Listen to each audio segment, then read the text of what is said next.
그가 고백하기를 몸에 거할 때에는, 내가 육신 안에 이 육신의 몸을 가지고 살 때에는 주님의 집에 거하지 못할 줄을 안다.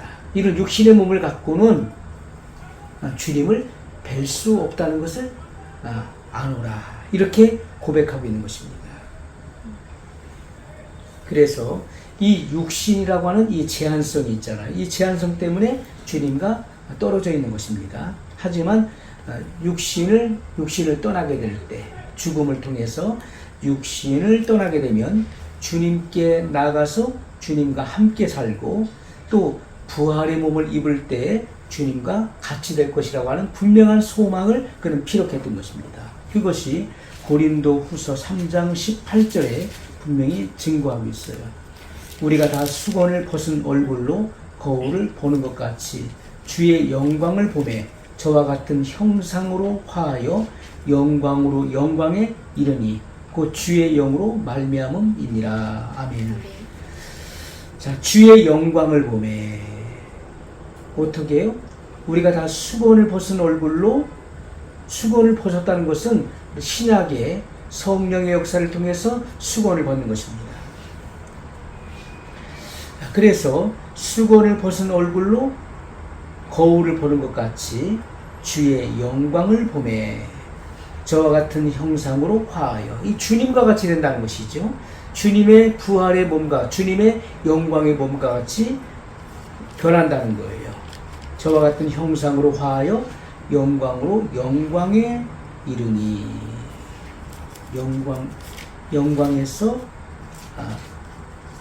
영광으로 영광에 이르니 곧 주의 영으로 말미암음이니라. 이렇게 말씀하고 있어요.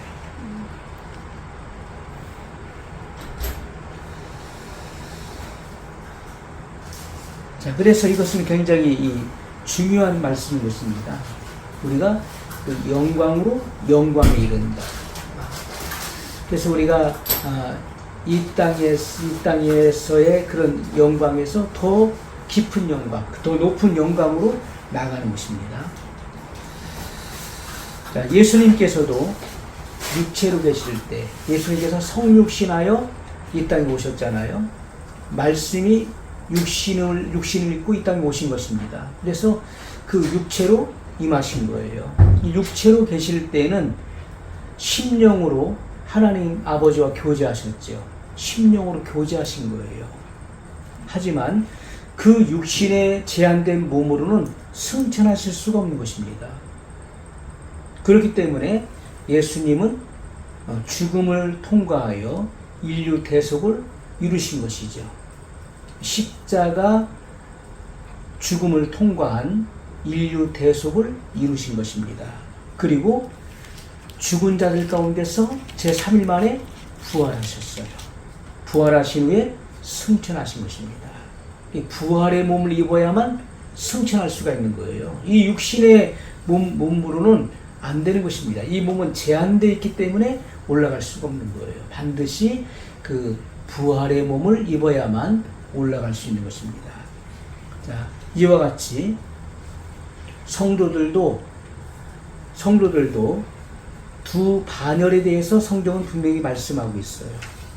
휴거되는 성도는 두 반열로 나눠진다는 것을 성경은 분명히 증거하고 있는데, 첫 번째 데살로니가전서 4장 13절 말씀입니다.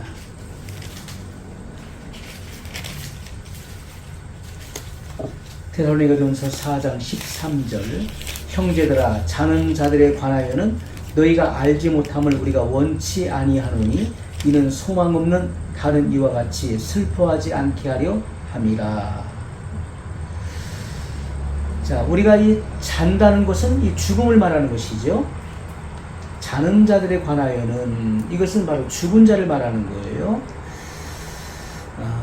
주 안에서 죽은 자, 너희가 알지 못하는 우리가 원치 아니하노니 이는 소망 없는 다른 이와 같이 슬퍼하지 않게 하려 함이라. 불신자들은 죽으면 끝이라고 생각해요. 그래서 곡하잖아요. 왜? 영원한 이별이라고 생각하게 되면 그렇습니다. 영원한 이별이다, 끝이다, 이제 다시는 못 본다. 하지만 우리는 어떻습니까? 우리는 소망이 없는 저들과 같지 않은 것입니다. 우리에게 소망이 있는 거예요. 죽어도 산다라고 하는 이 부활의 분명한 소망이 있는 것입니다. 15절에 보면 우리가 주의 말씀으로 너희에게 이것을 말하노니 주 강림하실 때까지 우리 살아남아 있는 자도 자는 자보다 결단코 앞서지 못하리라 이렇게 말씀하고 있어요. 이 잔다는 것은 주 안에서 죽은 자를 말하는 것이죠. 그러면 예수님께서 공중에 강림하실 때 먼저 죽은 자들이 부활하여 올라간다는 거예요. 죽은 자들이 먼저 부활하여 올라가고 그 뒤에 우리 살아남은 자들의 몸이 변화되어 구름수로 끌어올려 주님을 영접하게 하신다는 말씀이 데살로니가 전서 4장 16절로 17절에 분명히 증거되고 있습니다. 자, 그렇기 때문에 이 데살로니가 교인들은 이 예수님의 재림 때에 이 데살로니가 교인들이 오해하고 있었던 부분은 예수님께서 재림하실 때 살아있는 자들만 주님을 맞이할 수 있고 죽은 자들은 주님을 영접할 기회가 없다라고 생각했던 거예요. 그렇기 때문에 사도 바울이 이 같은 소망의 말씀을 증거했던 것입니다. 먼저 죽은 자들이 먼저 부활하여 올라간다. 죽은 자들이 부활하여 먼저 올라가고 그리고 살아남은 자들이 그 뒤를 따라 올라갈 것을 명확하게 가르쳤던 것입니다. 그 말씀이 오늘 우리가 읽은 데살로니가전서 4장 13절과 15절의 말씀인 것입니다. 또한 고린도전서 15장 말씀을 보면 고린도전서 15장 52절로 53절의 말씀 나팔 소리가 나매 죽은 자들이 썩지 아니할 것으로 다시 살고 우리도 변화하리라. 아주 중요한 말씀이에요. 이 썩을 것이 불갑을 썩지 아니할 것을 입겠고 이 죽을 것이 죽지 아니함을 입으리로다. 이렇게 말씀하고 있어요. 자, 먼저 나팔 소리가 나매 죽은 자들이 썩지 아니할 것으로 다시 산다. 이것은 부활을 말하는 것이죠. 죽은 자의 부활. 이것은 첫째 나팔이 울려 퍼질 때 첫째 나팔 때에 죽은 자의 부활, 주 안에서 죽은 자들의 부활이 일어나는 것이고 우리도 변화하리라 이렇게 말씀하고 있는 이것은 바로 둘째 나팔을 말하는 것입니다. 둘째 나팔. 이것은 마지막 나팔을 말하는 거예요. 마지막 나팔에 살아있는 성도들이 변화할 것을 말씀하고 있어요. 그것은 51절에 나와 있습니다. 고린도전서 15장 51절에 보라 내가 너희에게 비밀을 말하오니 우리가 다 잠잘 것이 아니요 마지막 나팔에 순식간에 호련히 다 변화하리니. 자, 첫째 나팔에 주 안에서 죽은 자들의 부활이 일어나는 것이고 둘째 나팔은 마지막 나팔을 말하는 거예요. 마지막 나팔에 살아남은 자들의 몸이 변화되어 올라간다는 것입니다. 변화되어 올라간다. 이것을 말씀하고 있는 거예요. 그래서 이 나팔 소리는 먼저 죽은 자들을 깨우는 소리고 그리고 살아있는 준비된 신부들을 부르는 소리인 것입니다. 그래서 첫째 나팔에 죽은 자들의 몸에 부활이 일어나고 둘째 나팔은 곧 마지막 나팔을 의미하는 것인데 그 마지막 나팔에 살아있는 자들의 몸이 변화되어 올라간다는 것을 분명히 말씀하고 있어요. 성경은 이와 같이 이 같은 사실을 구분해서 우리에게 말씀하고 있는 것입니다. 그래서 죽은 자의 부활, 첫째 나팔을 말합니다. 첫째 나팔에 죽은 자의 부활, 둘째 나팔, 곧 마지막 나팔을 의미하는데 산 자의 변화를 의미한다.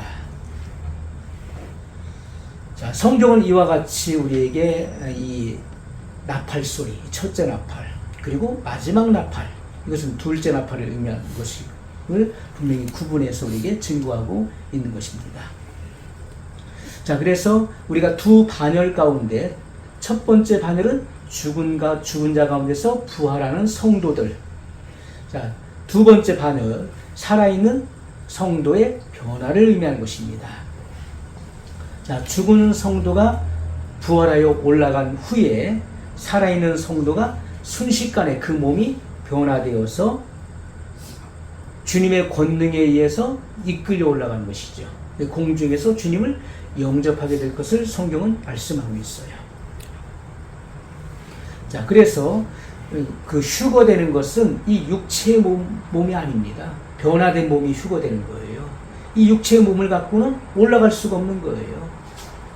그래서 반드시 변화된 몸을 가지고 올라가는 것이다. 그래서 우리가 죽었다면, 주님이 오실 때, 주님이 공중에 재림하실 때 우리가 이미 죽었다면 반드시 그 몸이 부활해야만 올라갈 수 있는 것이고, 또 살아있는 사람은 그 몸이 변화돼야만 올라갈 수 있다는 거예요. 그렇지 않으면 공중을 통과할 수도 없고 영과 육이 서로 막혀서 공중에서 주님을 뵐 수 없다는 것입니다.